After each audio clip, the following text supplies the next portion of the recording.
7 ans, la GT Academy a fait voyager les meilleurs joueurs tout autour de la planète pour les transformer en véritables pilotes de course professionnels. Les vainqueurs sont passés du virtuel à la réalité, s'engageant dans des épreuves aux quatre coins de la planète, montant sur les podiums des courses les plus prestigieuses qui soient.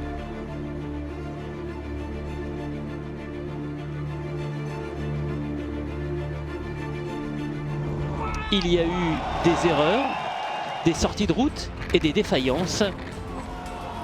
Pour chaque podium, il y a eu des abandons. Tous les vainqueurs de la GT Academy n'ont pas atteint le Graal. Cette année, pour être certain de leur réussite, la GT Academy retourne aux sources.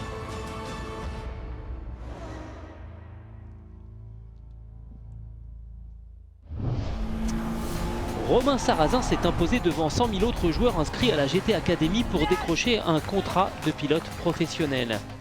Il fait maintenant partie du programme GT Academy Driver Development avec pour objectif d'obtenir sa licence de course internationale C et pour atteindre le niveau nécessaire pour disputer une saison complète face à des pilotes nettement plus expérimentés.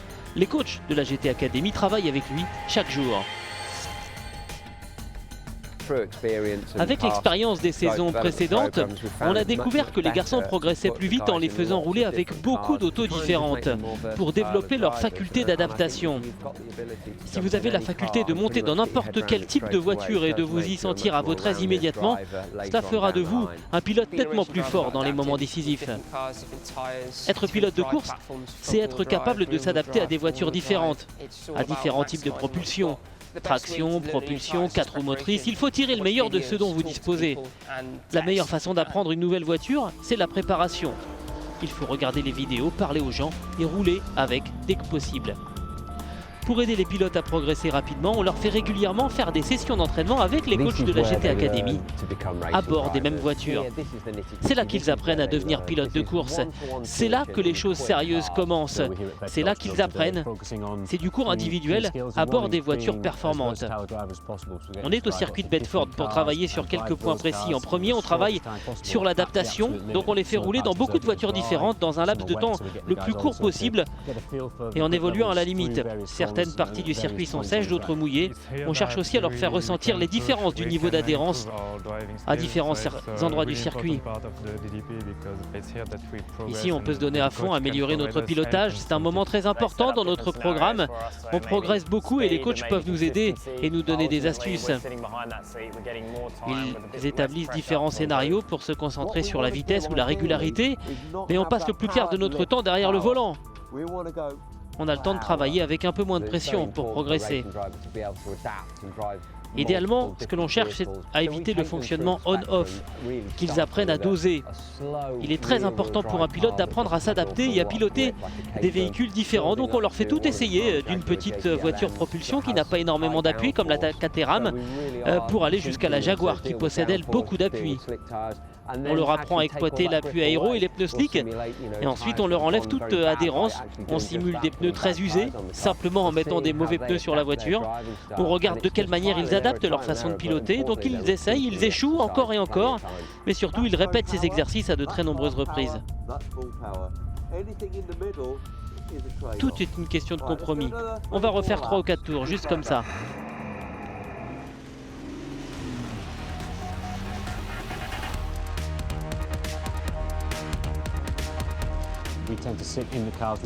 On s'assoit souvent dans la voiture avec eux parce que cela accélère leur processus d'apprentissage. On peut ressentir exactement ce que fait la voiture autour de nous et c'est une discipline basée avant tout sur les sensations. Et évidemment, le temps de notre programme était limité. Quand vous roulez pendant 1h30 dans une course de GT, vous allez débuter avec une auto qui est, comme la numéro 2 là-bas, parfaite. Mais si vous surpilotez, les pneus vont s'user et en 1 heure, elle aura le comportement de la numéro 1. Les freins ne sont pas très puissants. La voiture bouge beaucoup et il faut vous adapter à la voiture. Pouvoir ressentir l'adhérence, rouler à la limite, mais pas au-delà, et suivre son évolution. C'est crucial. Ces séances donnent l'occasion aux pilotes de tester leurs limites, ce qui peut conduire à faire parfois des erreurs.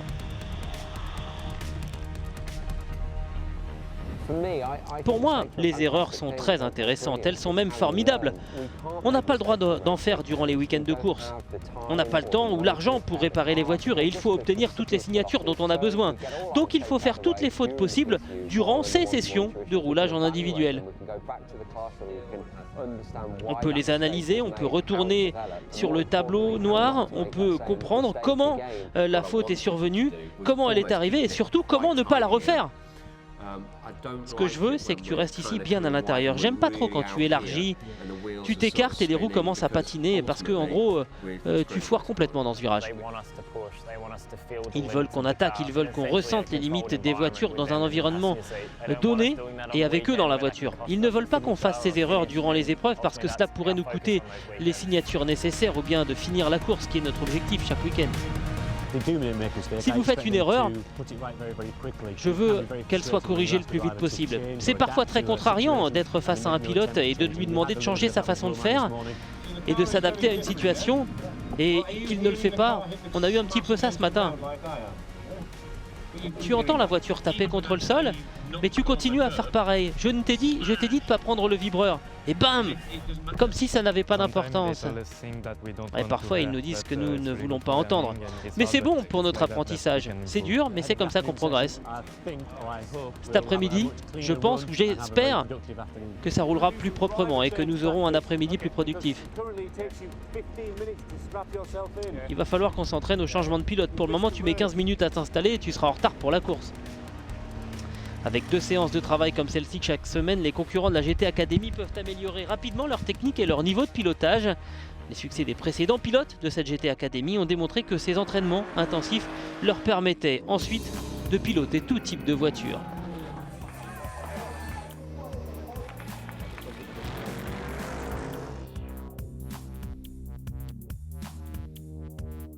Le nombre de catégories dans lesquelles les pilotes de la GT Academy ont roulé et gagné augmente de jour en jour. On a gagné en LMP2, certains ont gagné les 12 heures de Barclay en GT3, beaucoup de victoires en GT4 et j'ai aussi remporté une course de monoplace en GP3. On est monté sur les podiums de très nombreuses catégories et ça progresse sans cesse. Il reste encore du travail pour que le vainqueur de cette saison, Romain, soit capable de remporter un championnat complet. Pour aider à sa progression, Bob Neville a organisé une journée d'essai avec l'une des voitures qu'il devra piloter durant le Driver Development Programme. L'équipe est sur le circuit de Snetterton pour rouler avec la 370Z GT4. C'est la première fois que Romain va piloter une GT4 aujourd'hui. Il a fait quelques courses et il a été très bon, mais c'est une grosse étape pour lui. On espère qu'il va rouler sans problème et éviter de finir dans le mur. Le but, c'est d'en apprendre le maximum sur les trajectoires, les points de freinage pour voir ce qui est le mieux pour moi. L'approche est assez simple, quand on monte dans une nouvelle voiture, il faut juste éviter d'avoir le pied trop lourd, trop vite. Il faut vraiment prendre la mesure de la voiture, prendre la piste, essayer de la prendre du mieux possible durant les premiers tours et ensuite de prendre confiance tour après tour. J'espère qu'ils vont prendre du plaisir en se disant qu'ils vont piloter une voiture plutôt puissante. Je vais être attentif à la manière dont ils vont le faire. Je suis impatient parce que c'est la première fois que je vais rouler dans une vraie voiture de course. Avec sa boîte séquentielle et son moteur Tralight 8 délivrant plus de 400 chevaux, la 370Z GT4 est la voiture la plus puissante qu'ils piloteront durant le programme de développement des pilotes. Les freins sont réglables, le contrôle de motricité aussi, l'ABS également, donc il y a un peu plus de choses à faire à bord de la voiture. Elle est également plus rapide. Ils utilisent des vrais pneus de pluie qui n'ont pas encore été usés, ça va leur faire beaucoup de choses à apprendre. Et avant que les débutants ne prennent les commandes, le vainqueur 2011 de la GT Academy, Jan Mardenborough, va d'abord prendre l'auto pour faire quelques tours de piste. Yann est avec nous aujourd'hui pour faire les réglages de base concernant l'ABS et le contrôle de motricité, ainsi que tout ce qui concerne la technique à bord de l'auto. C'est important que tout soit réglé. Les garçons vont s'installer alors que les conditions sont humides, ils doivent se sentir à l'aise. S'ils montent dans la voiture et que tout n'est pas au point, vu qu'ils n'ont aucun critère de comparaison, ça va être compliqué. Là au moins ils auront un point de référence. La présence de Yann va également permettre aux coachs de mieux évaluer la progression de leurs apprentis. Je vais commencer par faire quelques chronos pour qu'on ait quelques références pour juger les garçons. Ça leur permettra de savoir combien ils ont à gagner. Et puis on ne sait jamais, je pourrais apprendre quelque chose de nouveau moi aussi aujourd'hui.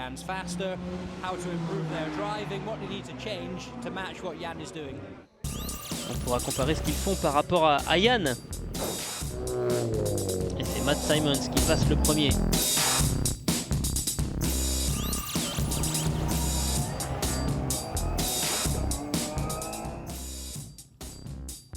Et après son roulage, Matt confie quelques remarques à Romain. Pense bien au rapport de vitesse. Je me suis fait un peu peur dans l'épingle. J'ai rétrogradé un peu trop tôt et la voiture s'est mise à glisser. Mais sinon, à part ça, tout est ok.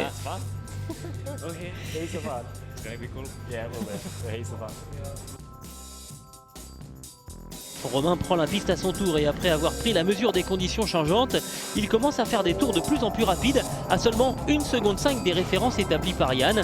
Mais les coachs veulent s'assurer qu'il n'en fait pas trop au volant de cette nouvelle voiture. On ne veut pas qu'ils roulent à 110% car on ne veut pas qu'ils dépassent les limites de leurs compétences et qu'ils sortent de la piste et qu'ils abîment la voiture. On veut qu'ils restent aussi proches que possible de leur compétence maximale mais sans la dépasser. Romain est de retour au terme d'une séance réussie. L'équipe est contente de ses progrès.